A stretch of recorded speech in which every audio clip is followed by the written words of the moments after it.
Las alertas en varios estados a pocas horas de que la tormenta tropical Alberto toque tierra. Le tengo los detalles. La presidenta electa Claudia Sheinbaum se reunió con el Consejo Coordinador Empresarial para presentar su proyecto de gobierno. Le cuento cómo le fue y cómo les fue. Ambientalistas vandalizaron el monumento Stonehenge, el círculo de piedra de más de 5,000 años. Tailandia se convirtió en el primer país del sudeste asiático en legalizar el matrimonio igualitario.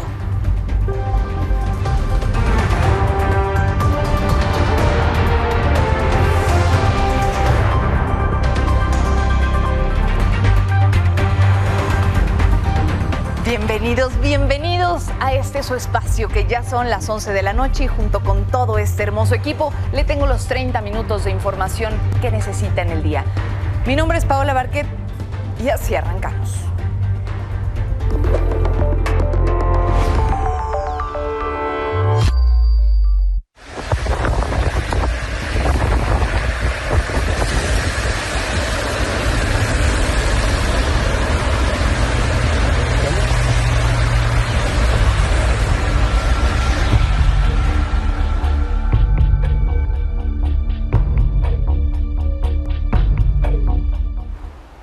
Así es como la tormenta tropical Alberto ha comenzado a generar afectaciones en territorio nacional. Según los pronósticos, esta tormenta podría intensificarse a un huracán de categoría 1 en las próximas horas.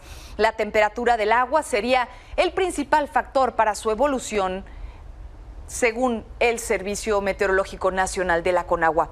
Nuevo León y Tamaulipas son los estados que hasta ahora se han visto más afectados por las fuertes lluvias. Las autoridades están pidiéndole a la población extremar precauciones y atender las recomendaciones de Protección Civil por lo que se avecina. Para saber más sobre este fenómeno, Nelson Valdés, nuestro experto en el tema, nos tienes ya la información completa. Tu espacio siempre, Nelson.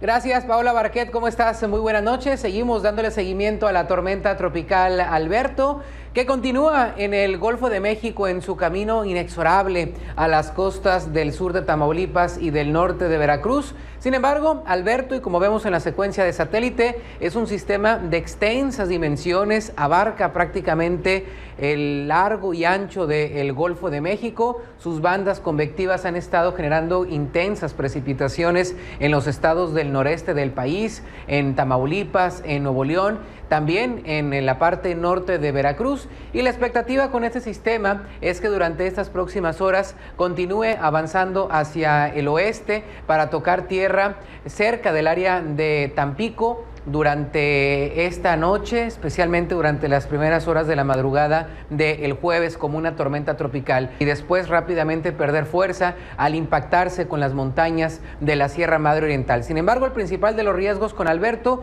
son las intensas o torrenciales lluvias que continúan para el noreste y el oriente del país, con acumulados en zonas montañosas que pueden superar fácilmente los 400 milímetros, sobre todo en las montañas de Nuevo León, en partes bajas, acumulados entre los 200 y 250 milímetros para que lo tomen en cuenta. Los riesgos principales, las inundaciones, las intensas precipitaciones que continúan en las próximas 24 horas, además de los deslaves, sobre todo en sectores aledaños a las montañas, para que lo tengan en consideración. Hasta aquí el reporte meteorológico, Paola. Buenas noches. Muchísimas gracias, Nelson Valdés. Esto quiere decir lo que acabamos de escuchar, que al menos 12 estados entonces del noreste, centro y sureste de nuestro país están en alerta ante la evolución de Alberto. En alerta naranja, Veracruz y Tamaulipas. En alerta amarilla, San Luis Potosí, Hidalgo y Puebla. En alerta verde, Nuevo León, también sur, centro y este de Guanajuato y Querétaro.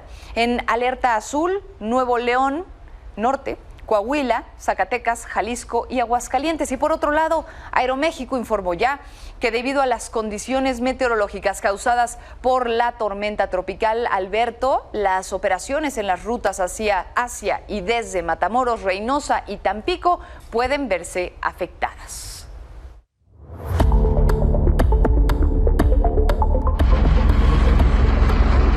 Árbol que derribó cables. Van a cerrar esta avenida, hay un camión que quedó prácticamente parado a mitad.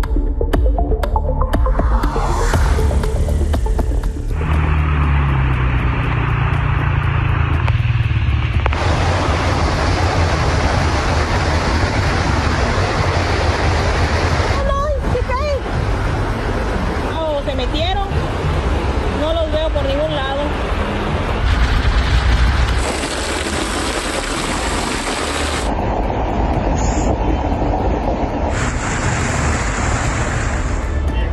Ese sigue, se va empujando, creo, Se va empujando. Pues ya se quedó ahí.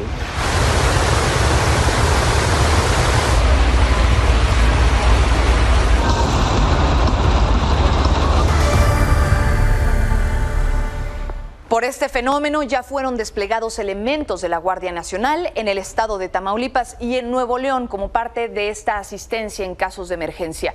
Algunas medidas que las autoridades piden seguir son estar atentos a los avisos de alerta, no tirar basura en la calle, evitar cruzar ríos, arroyos o pasos a desnivel con creciente de agua fuerte, manejar con mucha precaución y guardar distancia e incluso identificar las zonas de inundación o riesgo.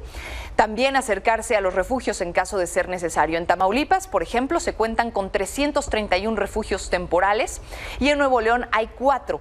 Precisamente el gobernador Samuel García anunció que las labores de transporte están suspendidas hasta mañana al mediodía. Temporalmente, de hoy miércoles 10 de la noche a mañana jueves 12 del mediodía, labores, transporte y circulación. Viene esta noche madrugada lo más fuerte, lo más pesado de este disturbio, de esta tormenta tropical. 0 riesgos, no hay necesidad de salir. Y también ante la llegada de esta tormenta a Nuevo León, habitantes de Monterrey han estado ya realizando compras de pánico en las tiendas de autoservicio y supermercados. Por esa situación, algunos establecimientos ya han tomado la decisión de racionar algunos de los productos más vendidos como agua, velas y comida enlatada. Mientras tanto, aquí en la zona metropolitana del Valle de México, el sistema Cutzamala va a suspender el suministro de agua por una fuga súbita en una de las válvulas de control de la planta de bombeo. De acuerdo con el organismo de cuencas Agua de Valle de México, los trabajos de reparación empezaron desde las 8 de la mañana de hoy y va a ser en la madrugada cuando puedan terminar las obras. Habría que destacar aquí que, como lo sabemos, pues el sistema Cutzamala es el encargado de abastecer el 25%, un cuarto del Valle de México. Esto incluiría unas 12 alcaldías y 16 municipios. Cambiamos de tema. Claudia Sheinbaum le prometió hoy a los empresarios mexicanos que no va a haber una reforma fiscal durante su gobierno. La presidenta electa se reunió con el Consejo Coordinador Empresarial esta tarde para presentar este proyecto de nación y hablar de la economía del país. Ahí mencionó que ya están trabajando en el presupuesto del siguiente año para reducir el déficit en 2026. No pensamos hacer una reforma fiscal. ¿De dónde vamos a obtener recursos? De 2 áreas, de la digitalización hacia el interior del gobierno, mayor digitalización del SAT, que creemos que nos va a dar un potencial de recaudación importante, y al mismo tiempo otras áreas de recaudación muy importantes como las aduanas. Estas declaraciones fueron muy criticadas por el ex candidato presidencial Jorge Álvarez Maínez y en su cuenta de X él insistió que México necesita una reforma fiscal porque el problema más grave del país es la desigualdad y bueno, pues esto ayudaría a equilibrarlo. También dijo que no dimensionar la situación fue el legado más decepcionante del presidente Andrés Manuel López Obrador y que espera que Claudia Sheinbaum se rectifique. Y otro de los temas polémicos de los últimos días, hoy Xóchitl Gálvez regresó al Senado para ser parte de la comisión permanente en donde va a presentar una serie de reformas a propósito del castigo para el presidente o la presidenta que influya en las elecciones. Durante su regreso le hizo un llamado a los mexicanos a reflexionar también sobre la reforma al Poder Judicial.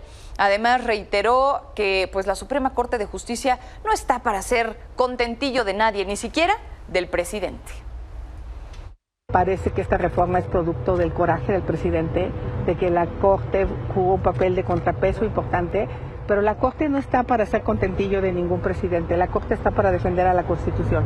Obviamente ellos pueden hoy prácticamente cambiar la Constitución como se les dé la gana, pero pues justo yo creo que hoy más que nunca se requiere ser responsable cuando tienes una mayoría calificada.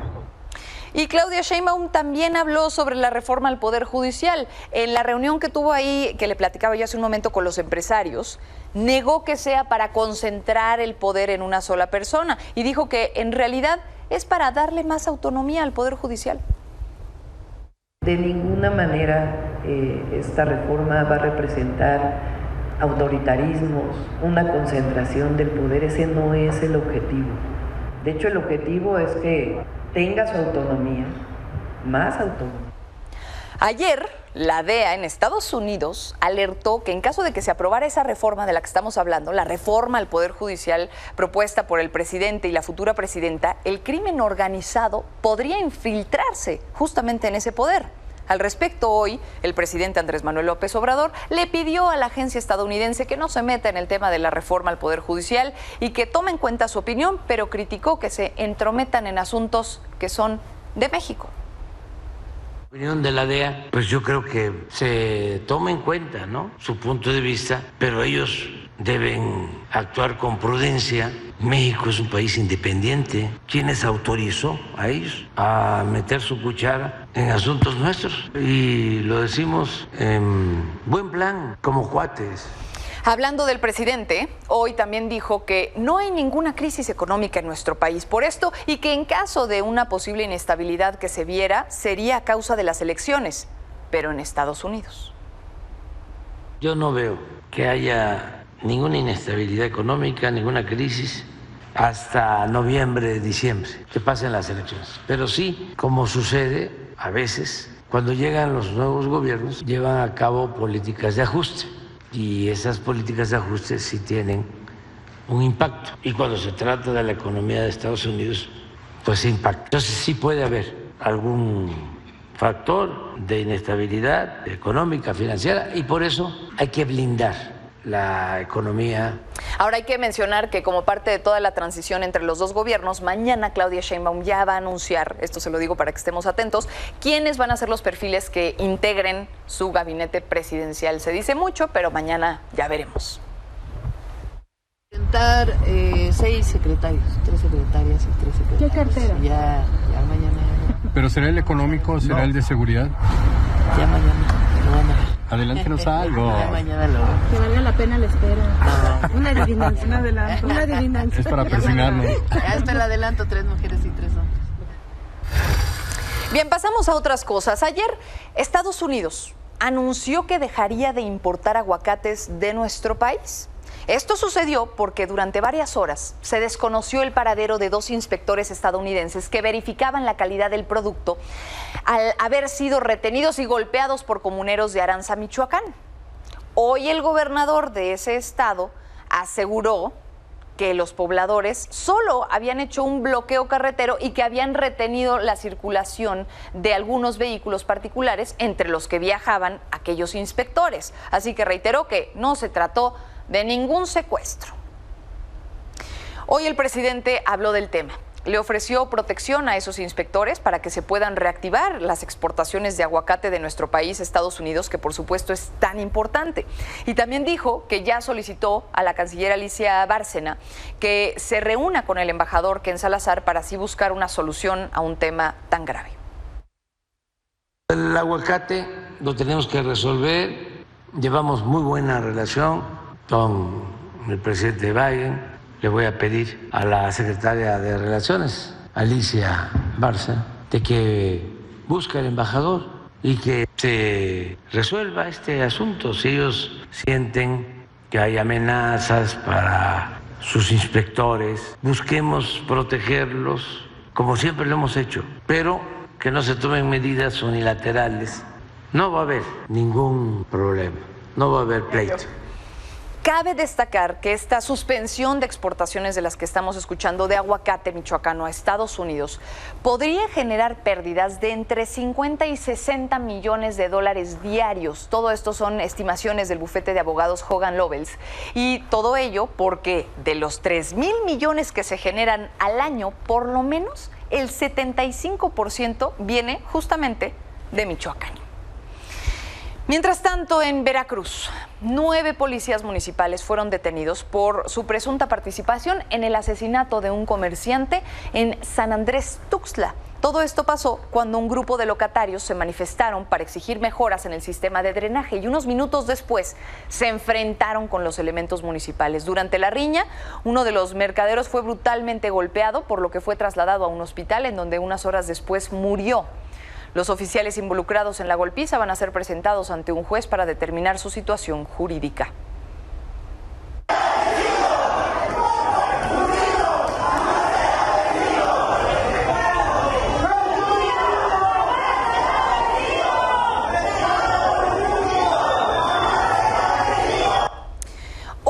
Rosa Isela Rodríguez, titular de la Secretaría de Seguridad, informó que un juez de Querétaro ordenó la liberación inmediata de 3 miembros del cártel de Santa Rosa de Lima. Entre ellos está Luis Antonio Yepes, alias El Monedas, hijo del líder de esta organización criminal. Le contamos quién es.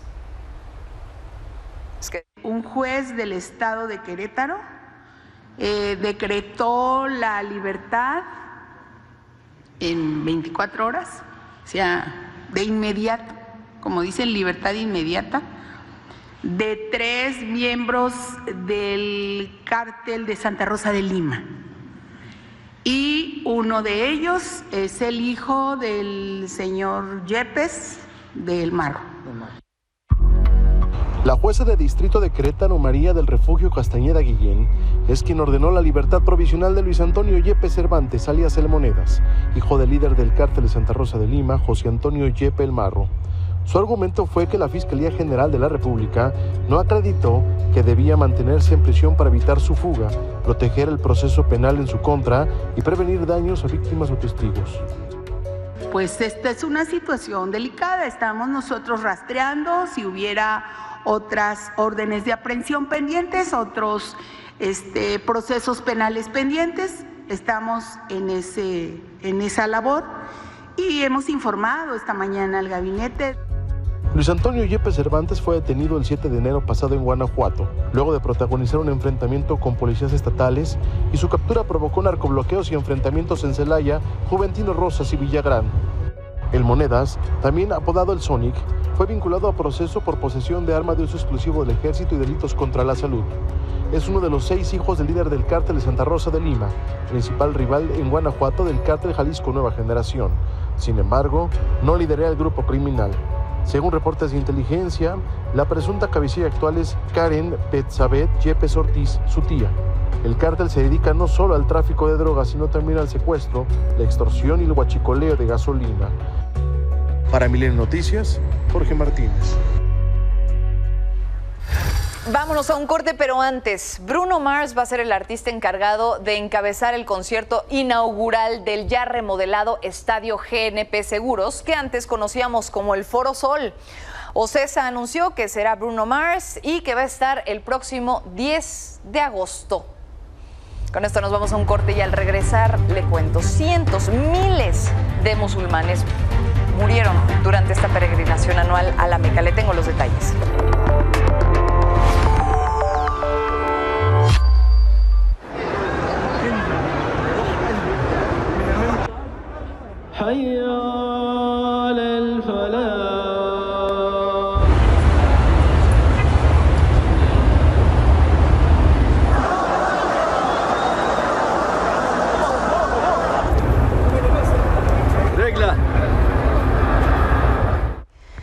Más de 500 musulmanes murieron durante la peregrinación anual a la Meca. Esto ocurrió por el golpe de calor y las altas temperaturas que llegaban a más de 50 grados centígrados. El Centro Nacional Meteorológico Saudí informó que en esta zona de la Meca fueron de hasta 51 grados centígrados lo que se sintió, por lo que más de 2,000 peregrinos sufrieron este golpe de calor. y algunos de ellos sí lograron ser atendidos. No fue hasta varias horas después de que finalizó la caminata que las autoridades pudieron anunciar quienes se habían quedado, 550 personas fallecidas. Hay que mencionar que este ritual consta de 7 días de dar las vueltas alrededor de la gran mezquita a pesar de cualquiera de las condiciones climatológicas que se presenten. Al evento, que dura 10 días, pues asisten más de 1.8 millones de musulmanes. Pasamos a otro tema. Rusia y Corea del Norte firmaron un pacto para protegerse mutuamente en caso de agresión en su contra. Además, Corea del Norte se comprometió a proporcionarle municiones a Moscú para combatir a Ucrania a cambio de ayudarlos con su economía y tecnología. Durante esta visita, el líder de Corea del Norte, Kim Jong-un, dijo que tanto Rusia como su mandatario Vladimir Putin son los amigos y aliados más grandes que ha tenido el país.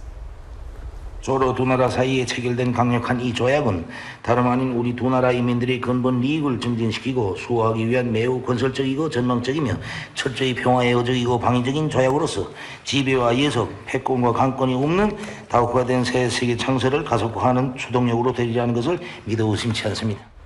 Mientras tanto, el gobierno de Argentina anunció que van a retomar las estrategias de seguridad implementadas por el gobierno de Nayib Bukele de El Salvador para así sacar a las pandillas de las calles. Por esta decisión, la ministra de Seguridad de Argentina, Patricia Bullrich, visitó una de las cárceles de máxima seguridad para así conocer la operación en el inmueble y crear su propia estrategia, dicen, para acabar con la inseguridad en Argentina.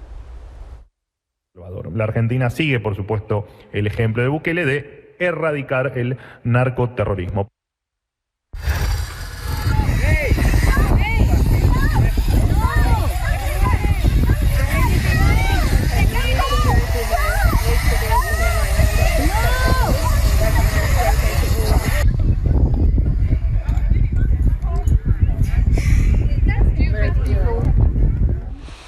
Así fue como un grupo de activistas de Just Stop Oil dañaron con pintura el monumento de Stonehenge, que se construyó por etapas desde hace 5,000 años. Y bueno, pues lo hicieron para exigir que los combustibles fósiles dejaran de ser usados en 2030. Por este hecho, 2 personas fueron detenidas por daños a este antiguo monumento nacional. Mientras tanto, las autoridades calificaron la acción como perturbadora y señalaron que ya están investigando el alcance de este daño para poder repararlo.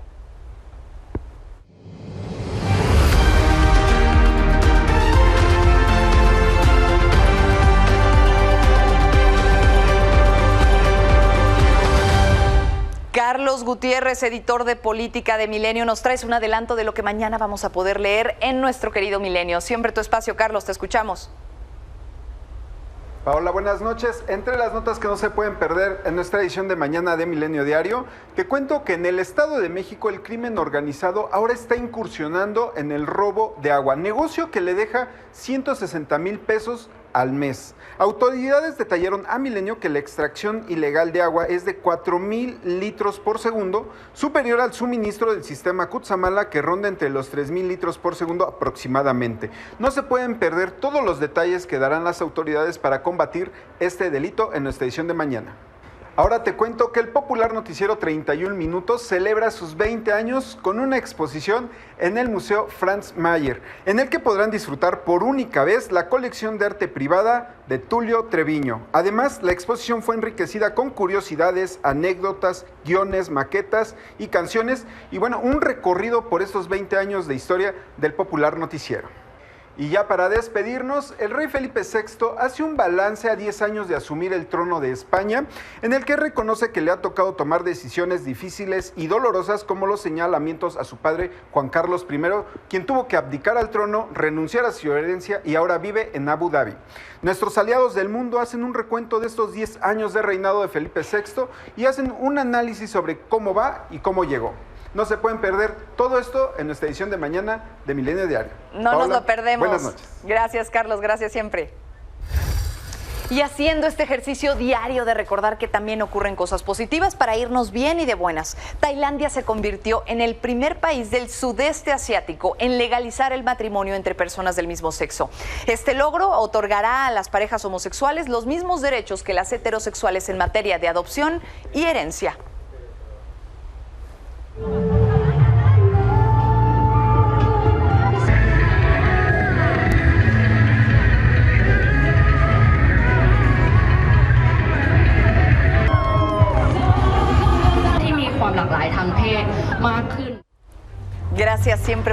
acompañarme. Nos vemos por aquí mañana a las 11 de la noche. Mientras tanto, descansa.